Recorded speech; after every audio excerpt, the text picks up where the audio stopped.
Saya di dapur bilang mau Mi saya, Mi doain ya Mi, biar saya nanti kalau besar jadi orang kaya, saya akan bikinin pesta yang meriah buat Umi.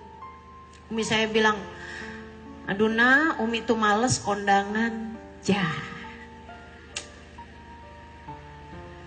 Saya bilang kalau gitu doain biar saya kaya raya, jadi saya bisa bikinin buat Umi rumah yang besar. Umi saya bilang, rumah kalau besar-besar capek nyapunya. Agak susah disenangkan ini ya, wanita yang tidak cinta terhadap dunia. Itu yang saya dapati dari Umi saya. Mudah-mudahan anaknya bisa nyontohin.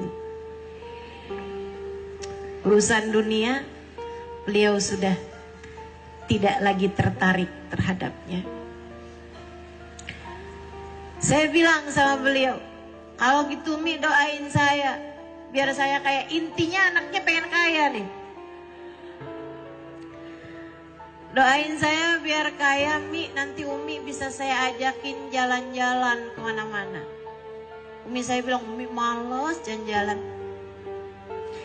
Umi, tempat yang pengen Umi datengin cuman Mekah Madinah untuk mengerjakan haji, dan Umi udah pernah pergi haji sama Abah. Jadi bingung saya. Akhirnya saya yang balik tanya Umi saya, terus Umi pengennya saya kayak gimana Mi? Umi saya bilang, Umi kepengen anak-anak Umi kalau Umi meninggal dunia nanti nggak keberatan buat baca Yasin tiap pagi, dihadiahkan buat Umi. Dari sejak saya kecil, saya dengar hal yang semacam itu dari Umi saya. Membuat saya jadi ngerti gimana cara membahagiakan Umi saya. Adalah dengan berusaha untuk menjadi hamba Allah yang benar, hamba Allah yang baik, biar saya bisa menyenangkan hati Umi saya dari sejak Umi saya masih hidup sampai Umi saya meninggal dunia. Biar bisa saya menyenangkan hati orang tua saya dari sejak mereka masih ada di atas muka bumi sampai kelak mereka masuk ke dalam kuburan.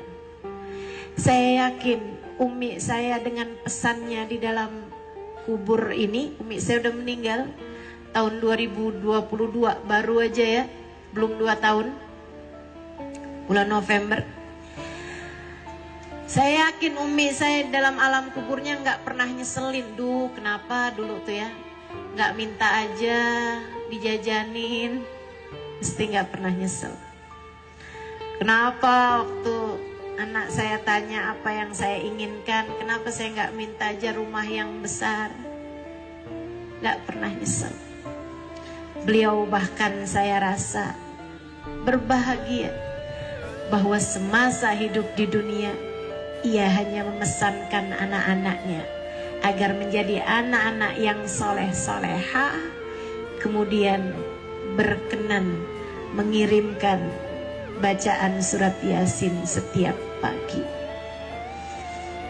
Sebab Nabi Muhammad berkata, Iqra'u ala mautakum Yasin.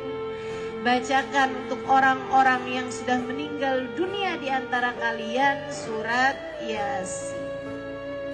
Bacain surat Yasin, memberi keringanan dan ampunan bagi orang tuamu yang sudah meninggal dunia.